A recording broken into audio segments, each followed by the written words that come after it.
По последната одлука на антикорупционерите дека Академијата Павел Шатев ги крши законите затоа што тера селекција и тестирање на кандидати за суди и обвинители сред избори, сега е во рацете на Управен суд.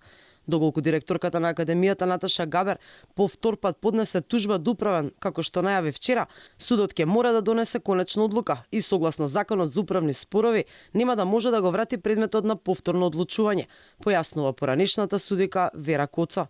Согласно законските измени од 2019, Управен суд не може повеќе да одлучува до бескрај и да ги враќа предметите, па така за краток период судот ќе мора да се изјасни, вели таа. Постапува по изјавена тужба против управен акт, што еднаш бил поништен и вратен на повторно решавање пред првостепениот орган, тогаш судот е должен самиот да ја реши управната работа, при што пресудата во целост го заменува поништениот поединечен акт.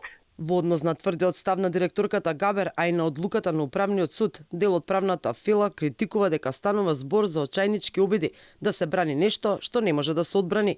Адвокатот Сашо Дуковски вели дека со вакви потези се креира лоша слика во јавноста за функционирањето на правосудството. Неверојатно цврстото бранење на таквата пред се неетичка, а потоа и не законска одлука од страната на председателот на управниот одбор. Значи се брани нешто што не може да се брани под плаштот на нешто дека се е законски, дека не било вистинско вработување и така натака. Примање на нова генерација слушатели на Академијата за суди и јавни обвинители најдена критика од страна на новиот состав на антикорупцијска и председателката Татјана Димитрова, кој одлучува по приговор на кандидатката за шеф на државата Гордана Силјановска-Давкова. Откако антикорупционерите пресекоа дека вработувањето на слушателите сред изборна кампања е незаконско, директорката Габер поднесе тужба до Управен суд. Откако судот пресече и предметот го врати на повторно одлучување кај антикорупционерите, тие донесоа идентична одлука дека процесот е незаконски.